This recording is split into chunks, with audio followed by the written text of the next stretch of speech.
Thank you so much for joining in for another session of Finding Your Light.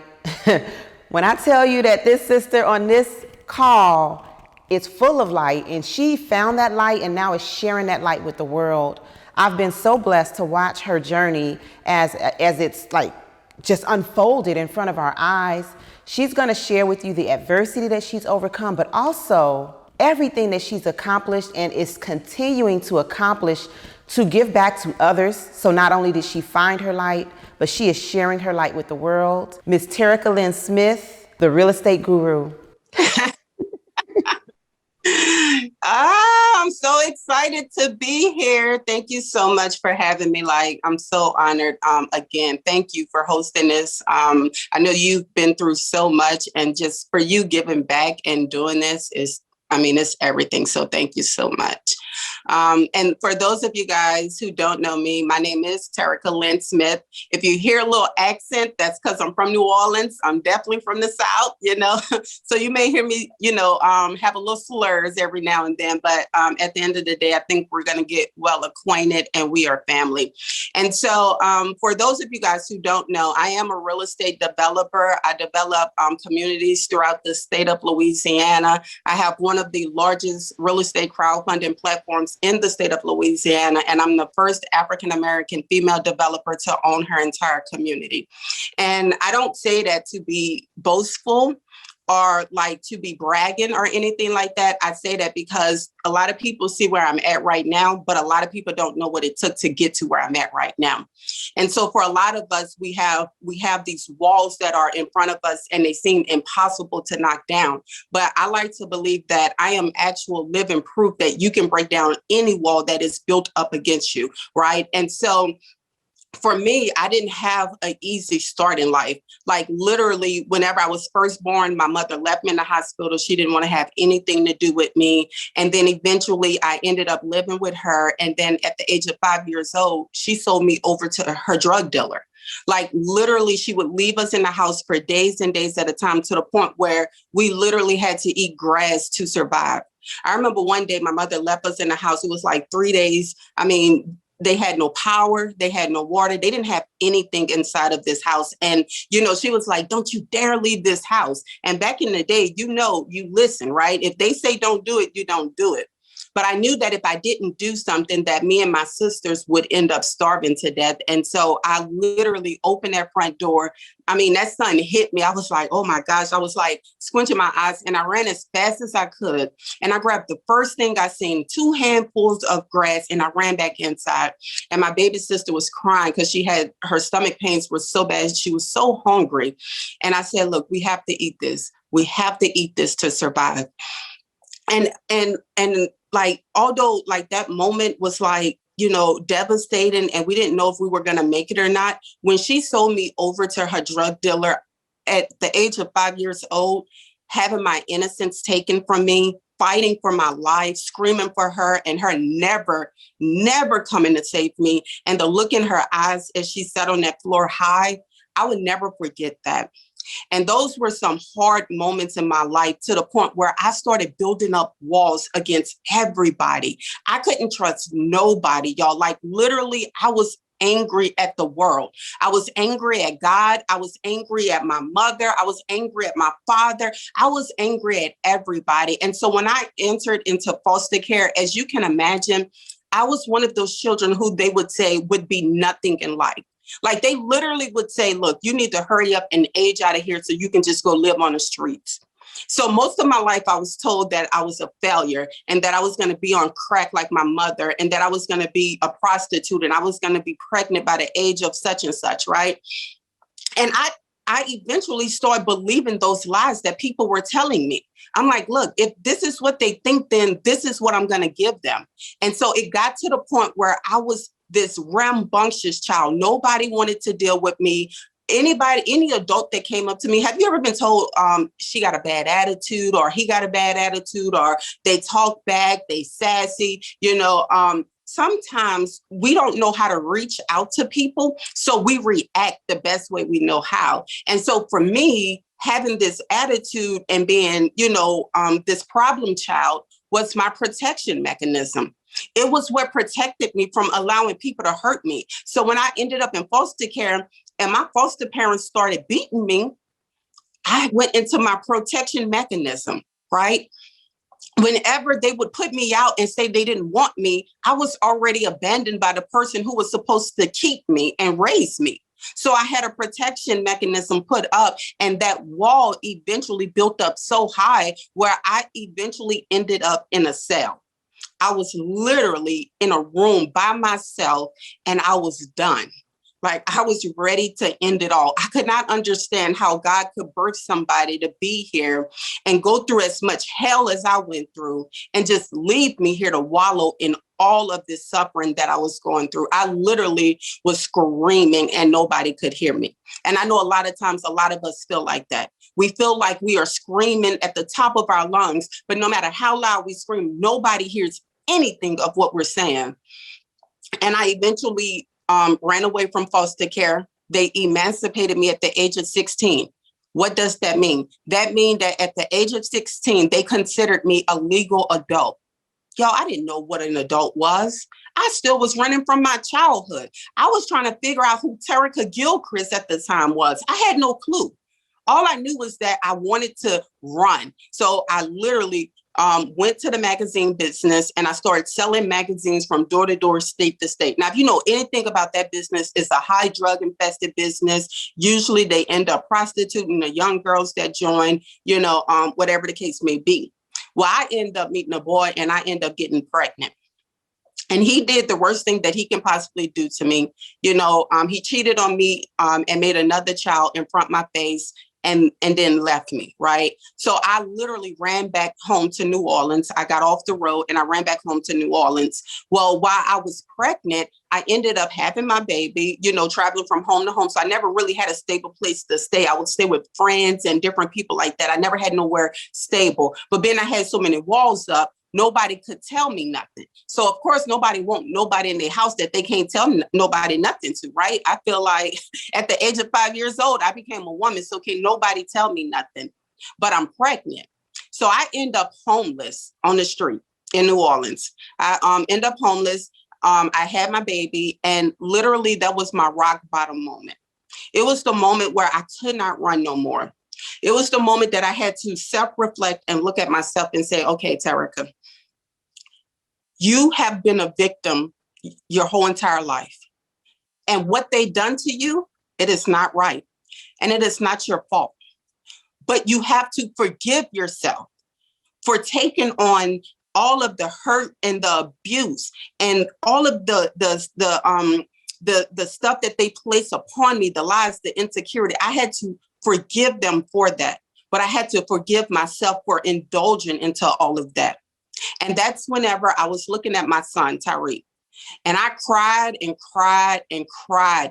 If any mother can tell you the worst feeling in the world is feeling like you cannot protect your children, feeling like you cannot give them the security they need, feeling like that you are so many miles away and you're so far to reach, but yet you're so close. And I remember crying and like the tears was falling down my face. And a lot of people cry and it don't really mean anything. It's just an emotion. But when the tears was falling down my face, I had tears of failure, tears of rejection, tears of abandonment. Everything that I went through in my life was coming out of me at that moment because I've been a victim up until that moment. But now I have to decide for this little boy, am I going to be the victim or am I going to be the victor? Because when I look around, everybody else don't look like me. I know that sounds crazy, but I don't look like I was supposed to be homeless. I'm literally up under this bridge with my son, and we both have on a pair of Jordans on our feet. How can we be homeless up under the bridge and all of the other homeless people have on clothes that got holes in them? They have odors of urine, they're talking to themselves. Like we didn't fit in that environment. And I remember making my son a promise. I said, as long as I have air in my lungs, boy, you'll never experience homelessness again. We'll never be poor again. I'll never have another pair of Jordans on my feet or your feet if I can't put a roof over our head. I didn't realize the mentality that I had. I didn't realize that my whole entire life was going to lead up to this one moment up under that bridge. Homelessness was my mentor. Homelessness was enough for me to say, I don't want this life. I don't want to be here anymore. And as long as I'm living, I'm going to fight.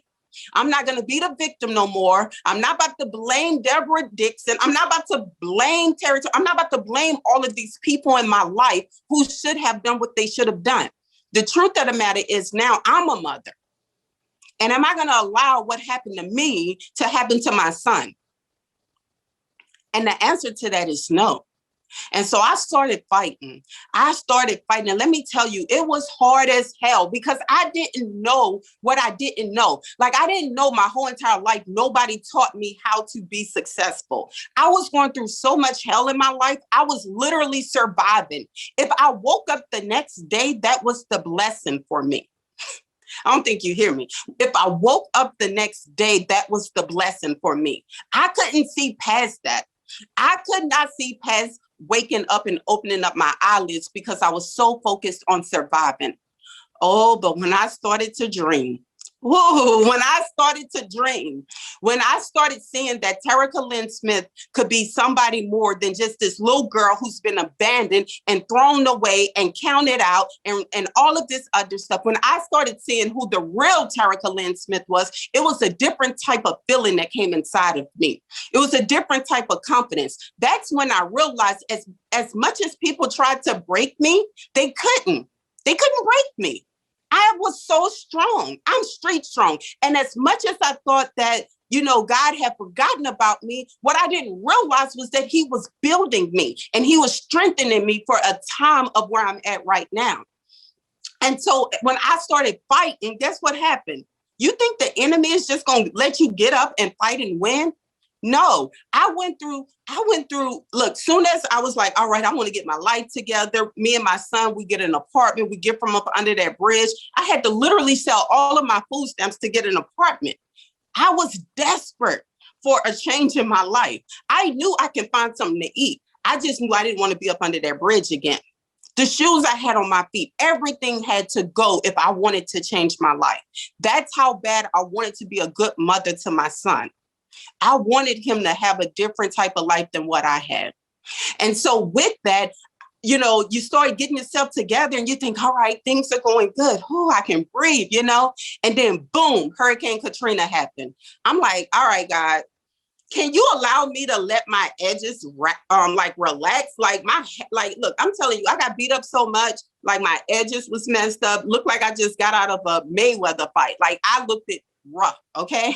And I'm like, okay, by the time Hurricane Katrina came, I had 2 kids and we were left in the city for 3 days called refugees. 3 days they left us in the city with no food, no water, no power, no nothing. Fires breaking out everywhere. And guess what we hear? Y'all, the levees just broke. The whole entire city about to flood. Now, I don't know about y'all, but I can't swim, right? So when I hear the levees broke, I'm like, oh my goodness, this is the end of the world. God, I haven't even lived yet. Like, I haven't been able to do what I wanted for my children. I have not lived. Like, let me live through this. I've been through enough hell. I deserve to live, right? That's my conversation. And we made it out of Hurricane Katrina. And then I went to real estate school. And again, God strengthened me through all of that hell to get me to where I'm at right now so I wouldn't be a quitter. I failed that exam 7 times. Let me tell you, when nobody around you talks about ownership, when nobody talks about it, whenever nobody talks about financial nothing and all you hear is welfare and food stamps and you got this appointment you got to make and that appointment, no different. So here it is. I'm in a foreign world, okay? And I'm sitting in class and I'm like, oh, I got to get this because I already know what's behind me. I ain't going back. I'll never rely on the government again. They can keep their welfare. They can keep their food stamps. They can keep all of that. I ain't relying on them again. It is going to be the next time a hurricane comes, I'm going to fly up out of here type attitude, right? I'm sitting in class and I'm like raising my hand. What is a mortgage? What is a lien? Right? Like I had no clue what none of that was. And eventually after this, like the seventh time of me taking my test, I passed. I passed. And I'm like, oh my God, thank God. Now I'm thinking, oh, I'm about to be rich. Like, you know what I'm saying? Woohoo. Now remember, I never had no financial literacy. Nobody never taught me anything, right? So I'm still literally finding my way through life. I'm literally doing this on my own with no type of guidance. This is self-education. It's so important. Like I self-educated myself to say, what can I do successfully that can change my circumstance? So literally once I passed the exam and I had no money. Okay. I literally would sell $100 worth of food stamps to get $100 to go take the real estate exam. I had to borrow gas money. So it wasn't like it was easy. Failing that exam, that $700 I could have used. Trust me, I could have used, right? And so once I passed the exam, I go to a broker and I mean, before I even go to the broker, right, I put together a few coins. I go to the Goodwill. I get the best outfit I can find. And I go to this meeting and I'm feeling proud. I'm like, yo, I'm here. Like, I am here. Like, this girl has passed the real estate exam and she about to start her career in real estate. And he walk in the room and I'm nervous. And so I get up and I go out to reach to shake his hand. He pulled his hand back. He pulled his hand back and he looks at me and he said, I'm sorry. I don't think you'll be a good fit for our company. And he politely left the room. Oh, I was crushed. I was crushed. But what he failed to realize was that God made me street strong before I even got here. So I began to walk out that building, right? Confidence shaking, like I'm devastated. Like, yo, what did I do? Why he didn't want me, you know? And I put my head down and I started feeling sad. And, whenever you haven't really dealt with your past, those thoughts start coming back. Oh, he don't want you. Your mother didn't want you. What make you think they would want you at a nice company like this? Like, those are real thoughts that come back and people are embarrassed to mention that, but it's real. And so I was like, all right. So I get back to the car. My boyfriend at the time, who was helping me with my two kids, that wasn't his biologically, right? They all sitting in the car and they waiting on me to come down and say, look, I'm about to start at this #1 company. And I just said, he said I wasn't going to be a good fit. And I cried. And he picked me up and he said, you didn't take that exam that many times just to get one no. And I was like, oh yeah, you're right. You're right. And so fast forward, I got with another brokerage. I ended up at Century 21. And guess what? I became the top producing agent. I knew nobody in real estate. I knew nothing. But because I had nothing to lose, I was willing to do everything. I knocked on doors. I talked to people in the grocery store. I waited outside the grocery store for people. I literally, if you knew me back then, you would run from me because I was like the Jehovah's Witness of real estate. I was sharing the gospel all over the place. Okay. Everybody knew I was in real estate, and I worked my way up to be the top producing agent for that company. And then that broker who took his hand back and wouldn't even shake mine, contacted me and wanted to set up an interview to say he would like me to be a part of his company. And I told him, I said, I don't know what has changed from then and now, but you told me I wasn't a good fit. I'm still not a good fit for your company. And that's how I closed that door. And I went on. And so in real estate, you have to understand a lot of being successful in this industry is about knowing people, period. Right? It's simply about knowing people. You can have as much education as possible, but if you don't know people, if you don't get out there and network with people, none of that means nothing, right? And so I started networking with enough people and I had to find my lane because it was so crowded that everybody was in everybody else and everybody was representing sellers and buyers. So I was like, you know what? I'm going to start representing investors. And so I started representing investors. I did over $300 million in real estate transactions. Guess what? I had nothing to show for it because nobody never taught me financial literacy. You see, that moment I had them Jordans on my feet up under the bridge, I knew something was wrong. I just didn't know what it was. So I started Googling like financial literacy, like how people have money and how people save money. And what I realized was that nobody never told me the secrets of wealth. Nobody never taught me that. So I realized that I had way more liabilities than I had assets. So here it is, I'm spending all of my money on liabilities. And that moment of gratification goes away. That instant gratification when you buy something, it's like, oh, and then a few days later, it's like, it's gone, right? And I realized that I was a huge consumer and a very low producer. And so I had to start changing my mindset. That was very hard for me. So I said, okay, Terrica, when you was homeless up under that bridge, what was your necessities? What was it that you needed to survive? I said, I needed a house. I needed transportation. I needed food, and I needed household items to go inside of that. And then I was like, and if I could do it over again, what is one more thing I would add to that fourth category? And I said, you know what? It would be investments, because nobody talks about that.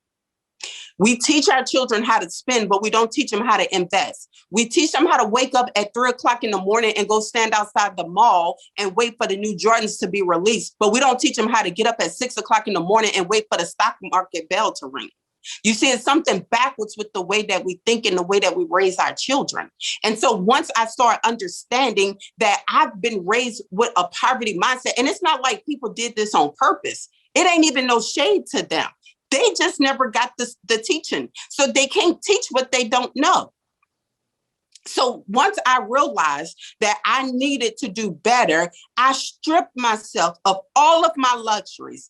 I stopped getting my hair done. I cut the cable out of my property. I stopped shopping. I stopped doing everything. I literally lived on the essentials of what I need. I went back to that moment of being homelessness and asked myself a question: what is it that you need to survive?